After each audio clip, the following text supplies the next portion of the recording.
Eh, untuk Bapak Endang dan untuk kita semua, semoga Allah senantiasa memberikan istiqomah dalam diri kita untuk mendekat kepada Allah dengan cara yang baik. Ada dua hal yang ingin saya pisahkan.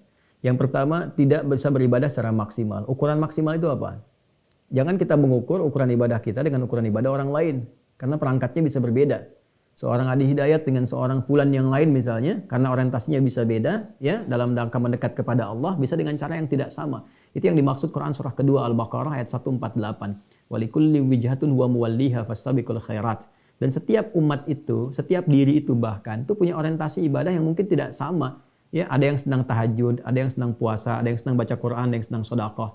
Dia mencari surga dengan puasa, pengen masuk lewat pintu Ar-Rayyan. Dia pengen masuk lewat pintu Quran, pengen ngasih mahkota ke orang tuanya. Ada yang masuk pengen lewat pintu sedekah. Mungkin berbeda-beda.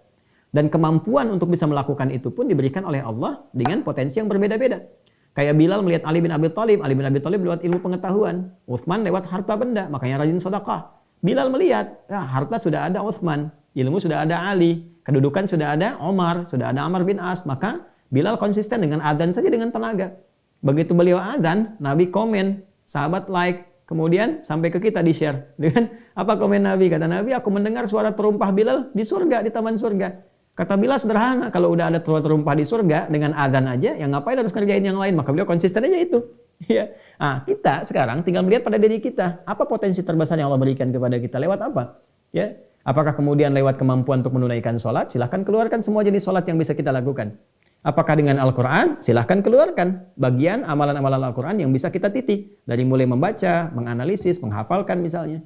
Atau dengan harta benda. Ketika kita melihat pada diri kita sendiri, kayaknya hartanya lebih dibandingkan dengan apa yang Allah titipkan pada orang lain. Maka keluarkan jenis ibadah lewat harta. Ada skema zakat, ada skema infak, skema sedekah, siapa yang berhak menerimanya, dan diturunkan semuanya.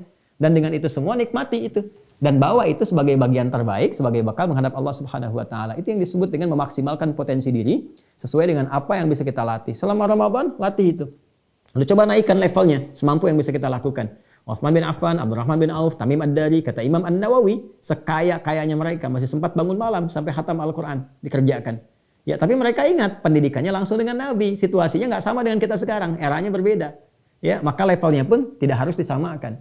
Ya, setelah itu pada yang kedua, bagaimana kemudian saya bisa melakukan konsistensi ya dalam beribadah ini supaya tidak menyesal di kemudian hari, apalagi mendapatkan Ramadan kembali. Ya, maka dirancang, disiapkan. Makanya orang mengatakan konsisten itu tidak mudah dilakukan karena harus melewati 9 tahapan kan? Ya kan? Konsis 1, konsis 2, konsis 3, konsis 4 sampai konsisten. Ya, itu ungkapan orang-orang sederhana saja. Maksudnya apa? Maksudnya ada tahapan-tahapan yang memang harus kita lalui untuk mencapai itu semua. Apa itu? Fa idza faraghta fansab wa ila rabbika farghab. Nilai diri kita dulu. Kemampuannya di mana? Lalu keluarkan menu ibadahnya yang bisa kita lakukan. Ini menu fisikal, ibadah fisik yang tidak membutuhkan harta seperti sholat. Ada berapa jenis sholatnya? Ini ibadah harta, maliyah namanya. Ada zakat, infak, sedekah. Apa saja menunya? Bagaimana mencapai itu? Lalu ada gabungan antara harta dengan fisikal. Seperti apa misalnya? Seperti haji, seperti umrah turunannya. Maka dari situ menunya sudah ada, tinggal kita mau pilih menu yang mana. Makanya agama ini ada yang menyebutkan para mufasir seperti menu hidangan yang ditampilkan sesuai dengan kadar yang bisa kita lakukan. Ya, bisa kita tempuh.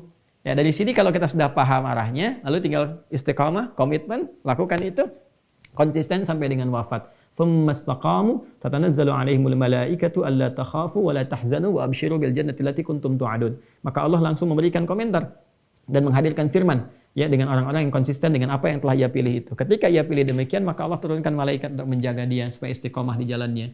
Lalu setelah itu dijauhkan dari kegelisahan, konsisten dalam kebaikan sampai dia meninggal diberikan tempat kembali yang baik. Maka saya tutup dengan seorang Arab Baduy yang datang kepada Nabi. Ja'a Arabiyun ilan Nabi sallallahu alaihi wasallam. Datang orang Arab Baduy dari pedesaan yang sangat jauh kepada Nabi sallallahu alaihi wasallam. Kemudian beliau berkata, bima ma'na, ya Rasulullah, alimni amalan basitan yudkhilul jannata. Ya Rasulullah, ajarkan aku yang simpel saja, yang penting masuk surga. Hebat, kata para komentar ahli hadis, komentator, mereka mengatakan hebat orang ini, modal sedikit pengen keuntungan banyak. Dan itu prinsip ekonomi ya. Ya, yang penting ajarin jangan yang panjang-panjang, yang ribet-ribet, simpel tapi bisa masuk surga. Maka diajarkan oleh Nabi yang pokok saja. Ini sholat yang pokok. Kalau engkau ingin tambah dengan yang sunnah silahkan. Ini yang pokoknya ini, sholat 5 waktu. Ini ibadah zakat, ini puasa Ramadan yang pokok saja. Tambahannya ini, illa anta tawa. Kalau engkau mau tambah silahkan. Maka apa komen orang Baduy tadi? Dia katakan, ya Rasulullah, saya akan kerjakan yang pokok aja. Jadi selama hidupnya orang ini tidak mengerjakan yang sunnah. Kemampuan saya hanya bisa mengerjakan yang pokok. Dan saya akan istiqomah di situ. Dan menghindari maksiat. Maka dia kembali pergi lagi ke padang pasir. Kan Badawi di sana banyak padang pasir bikin kemah-kemah. Fantalaqa. Maka apa komen Nabi ketika dia pergi? Kata Nabi, aflaha in sadaqa wa dakhala al-jannata in sadaqa. Kalau dia konsisten benar dengan apa yang dia katakan, masuk surga.